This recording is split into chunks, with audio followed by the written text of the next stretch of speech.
शहर हैदराबाद में एक और गैस पंप का इजाफा हुआ।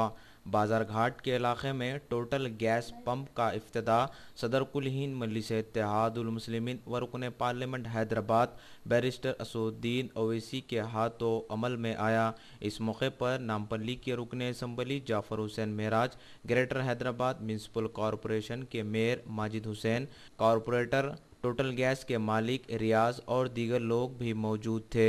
रियाज ने सदर कुल हिंद मजलिस इत्तेहादुल मुस्लिमीन व रुकन पार्लियामेंट हैदराबाद बैरिस्टर असदुद्दीन ओवैसी, रुकन असम्बली जाफर हुसैन महराज, मेयर माजिद हुसैन से इज़हार तशक्कुर किया। टोटल गैस पंप इनाग्रेशन करें हम लोग, जुमेरात के दिन ओपन हुआ सो है। असद साहब इनाग्रेट करे सो है इसको, और मोहल्ले के हमारे एरिए के जो मेरा हुसैन साहब MLA साहब वो भी आए थे, मेयर साहब भी आए थे, और काउंसलर